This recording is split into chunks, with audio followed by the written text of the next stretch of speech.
हुँ, ना ये जो भी कुछ हो रहा है, हुँ, ये basically it is a diversionary tactics. Hmm, diversionary tactics जब से ये एप्स्टीन फाइल निकलने लगा है उभर के, हुँ, डोनाल्ड ट्रंप का जो टेल, उनका जो पूंछ में आग लग गई है। हुँ, नंबर एक। नंबर दो, ये जो आर्म फोर्सेस ला के एम्प्लॉय कर रहे हैं, डिप्लॉय कर रहे हैं उनका सिटीज और अलग अलग जगह, उनका कॉन्स्टिट्यूशन के मुताबिक आर्म फोर्सेस नहीं लगा सकते हो। इससे लोगों की काफी एंग्स्ट, गुस्सा, जो आक्रोश है, बढ़ गया है। हुँ, नंबर तीन, ये इलीगल इमिग्रेंट को जिस तरह उन्होंने हैंडल किया है, ये एक सिविलाइज्ड, एक सुपर पावर होने के नाते ये बरखिलाफ एक उदाहरण दे रहे हैं। और सबसे इंपॉर्टेंट चॉइस है, पॉइंट है, आज के दिन में अमेरिका का जो इकोनॉमी है, आप अगर देखेंगे debt to GDP ratio ratio 128 से 130%। एक डेवलप्ड कंट्री इतना high rate of debt to GDP ratio में वो बरकरार नहीं रह सकता है। हुँ, 38 ट्रिलियन डॉलर का जो डेट है आज के दिन में, इसका मीनिंग ये है कि हर साल उनको 1 ट्रिलियन यूएस डॉलर की जरूरत है सिर्फ इंटरेस्ट सर्विस करने के लिए। हुँ, नंबर एक। हुँ, नंबर दो, उनको सरकार या देश को चलाने के लिए 6 ट्रिलियन यूएस डॉलर की रिक्वायरमेंट है। हुँ, आमदनी कितनी होती है या रेवेन्यू कितना जनरेट होता है? सिर्फ 4 ट्रिलियन डॉलर। वहां पे डेफिसिट 2 ट्रिलियन, इधर एक 1। हुँ, 3 ट्रिलियन डॉलर की जो डेफिसिट चल रहा है, और Congress has exhausted all options. वो जब परमिशन देते रहते हैं डॉलर प्रिंटिंग के लिए, हुँ, अभी अपना सीमा के बाहर जाके उनको करना पड़ेगा। इसका मीनिंग ये है, हुँ, मनीषा, कि एक समय में जब पेट्रो डॉलर का डील साइन हुआ था 1973 सऊदी अरेबिया के साथ, 70s और 80s में पीक पीरियड में डॉलर का dominance as a reserve currency पूरा विश्व में 86 to 89% होता था। हुँ, और ये जब पैंडेमिक चाइना ने ड्रामा किया, पैंडेमिक के टाइम में the dominance had come down, नीचे आके 54% तक पहुंच गया था। और डोमेन एक्सपर्ट्स, इकोनॉमिक एक्सपर्ट्स कहते हैं अगर डॉलर का वैल्यू 50% से कम हो जाता है, आप मान के चलिए ये एक इरिवर्सिबल डायमेंशन हो जाएगा, और ये डिक्लाइनिंग पावर नहीं बल्कि हुँ, डिक्लाइन पावर हो जाएगा। हुँ, इसी के साथ उन्होंने नेशनल सिक्योरिटी स्ट्रेटेजी को बदल डाला है। क्यों बदला है?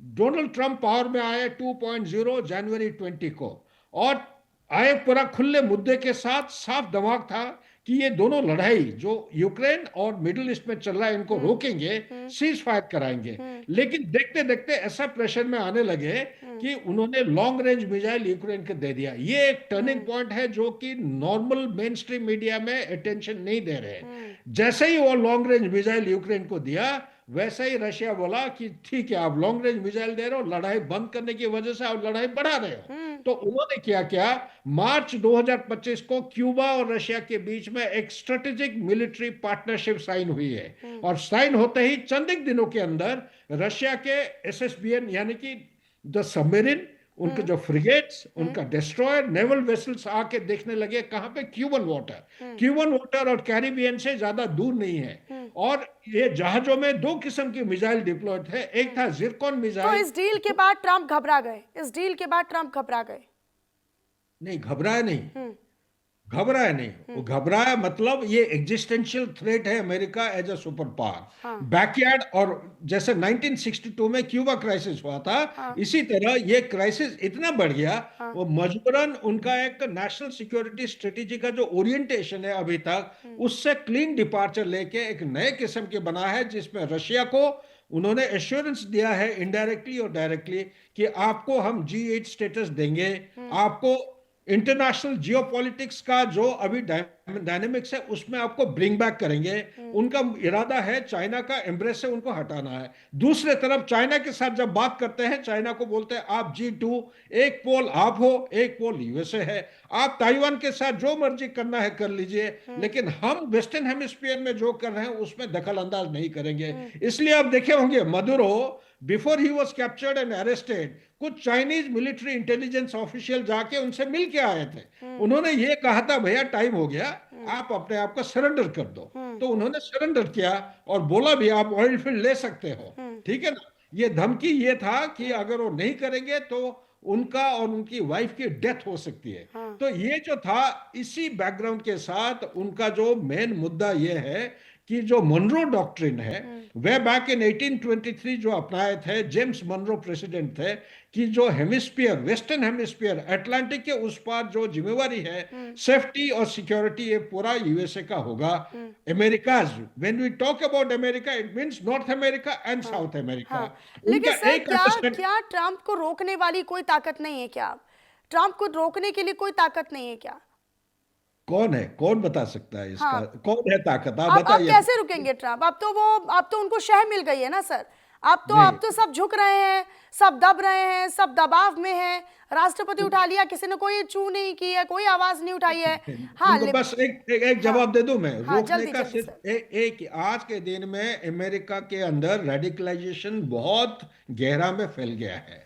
रेडिकलाइजेशन में इंसर्जेंसी, टेररिज्म की बात कर रहा हूं। आईसिस, आप जो नए नए किस्म के ग्रुप्स बोलते हैं, वो अलग अलग नाम के साथ अंदर घुस चुके हैं। एक डर होगा, जब 9/11 टाइप हो तब जाके डोनाल्ड ट्रंप हिल जाएगा। और नंबर दो, अभी सुप्रीम कोर्ट ऑफ यूएसए में एक कोर्ट केस चला है, जो अभी तक रिजल्ट नहीं आया है, जनवरी पहली हफ्ता या मिडिल तक आ जाएगा, टैरिफ के बारे में। President of USA is entitled only 3% tariff. He cannot go beyond this until the Congress gives approval. उन्होंने 50-50, 150-150, 200% का टैरिफ दिया है, बिल्कुल। जो उन्होंने वायलेट किया है। These are very strict, very drastic kind of steps he has taken as a president. बहुत सारे कदम उठाए हैं, जो आज के दिन में पूरा अमेरिकन सिटीजन जो हैं, आक्रोश उनके अंदर बढ़ रहा है, बहुत गुस्से में है। ना उनका लाइवलीहुड, ना उनका लिविंग स्टैंडर्ड इंप्रूव हो रहा है। डोमेस्टिक उनका जो आपका रेंटल वैल्यू है, हाँ, पानी, बिजली, हर चीज की ठीक है, महंगाई बढ़ रही है, ठीक है सर। रिसेशन बढ़ रहा है। हाँ, लोग मंजू सेठ अमेरिका जी, के अंदर ठीक इतने है। गुस्से हो गए हैं, ये हाँ इंप्लोजन की बराबर है। हाँ ये उस चीज से डरना है उनको, जब अमेरिका पूरा हाँ, भटक लगेगा, ठीक पूरा है। एकदम मंजू वर्ल्ड को। सेठ जी, क्या दुनिया में एक नया कॉन्फ्लिक्ट का दौर शुरू हो गया है क्या? ट्रंप ने, अमेरिका ने मागा के चक्कर में या मेक अमेरिका ग्रेट अगेन की टोपी का क्रेडिट लेने के चक्कर में फिर से दुनिया को एक जंग में, एक वॉर में झोंक दिया है? बिल्कुल। एक ये नए अभी तक तो मॉनेटरी वॉर चल रही है, फाइनेंशियल वॉर चल रही है। अगर ये नहीं रुके और इनका जैसे जनरल साहब ने भी कहा, अगर वहां पे विद इन द कंट्री अगर आक्रोश बढ़ेगा और वहां पे जो अगर प्रोटेस्ट होंगे, तो शायद उनको असर हो। लेकिन मुझे उम्मीद बहुत कम है कि वो किसी की भी, कोई भी इंटरनल लॉज, इंटरनेशनल लॉज की भी कोई भी वो रिस्पेक्ट करेंगे और उनको मानेंगे। मुझे उम्मीद बहुत कम है कि वो इसको बिल्कुल परवाह करेंगे इस बात की। और उन्होंने एक चीज उनके मन में क्लियर है कि हमारा जो डॉलर अंडर थ्रेट है, हमारा जो फाइनेंशियल ये सब कुछ अंडर थ्रेट है और इकोनॉमी अंडर थ्रेट है, उनको ये लगता है ये बेस्ट तरीका है कि सब और अपना sphere of influence and Monroe doctrine definitely is at play. But वो कह रहे हैं कि इनकी सबकी इकोनॉमीज हमारे हिसाब से चले और हमें एक फायदा मिले इनकी इकोनॉमी से, क्योंकि उनकी इकोनॉमी, जैसे जनरल साहब ने भी कहा, बिल्कुल ही it's just dipping and going from bad to worse. Jobs की भी प्रॉब्लम है, हर एक चीज की प्रॉब्लम है। आप देख रहे हो हर एक मल्टी डिमेंशनल एक वो एक्शन ले रहे हैं वीजास के अगेंस्ट, इमिग्रेशन को वो नहीं रोक पा रहे हैं, ड्रग्स, ये नार्को टेररिज्म को इन्होंने इसको कहा है, जो नार्कोटिक्स सही है, बहुत ज्यादा अंदर आ रहे हैं यूएस में। तो एक इसको भी वो जो टैकल करना चाहते। और बिल्कुल, हाँ, क्योंकि लेकिन टैकल करने का ये तरीका तो गलत है ना मैम। ये बिल्कुल गलत, टैकल ऐसे तो नहीं होता कि आप किसी राष्ट्राध्यक्ष को ही उठा लें और फिर एक बिल्कुल मैसेजिंग दे दें कि हाँ, हमारे आगे कोई बोलने के लिए नहीं है, हमें बोलेगा तो बोलेगा कौन? सब बस इसकी निंदा कर सकते हैं, सब बस इसको गलत ठहरा सकते हैं, इसको कंडेम कर सकते हैं, लेकिन एक्शन लेने वाला कोई नहीं। बिल्कुल सही, कोई नहीं है इस वक्त। रूस और चीन को भी इन्होंने अपना अपना वो एक उनसे बात करके उनको अपना अपना स्फीयर में बोला, आप वहां रहिए, आप वहां रहिए। उनका जो यूक्रेन में एक्शन है उसको भी जस्टिफाई करा दिया है कि वो आपका स्फीयर ऑफ इन्फ्लुएंस है, चीन जो ताइवान में करना चाहता है वो करे, तो आप अपना अपना संभालिए और हम अपना संभालेंगे। तो इसलिए कोई भी नहीं है उनको मुकाबला या चैलेंज करने के लिए, या चैलेंज करने के लिए। हम वो देख रहे हैं कि आगे चल के इट्स वेरी अनप्रिडिक्टेबल कि क्या होगा, लेकिन इट्स नॉट, बिल्कुल जो होगा अच्छा नहीं होगा।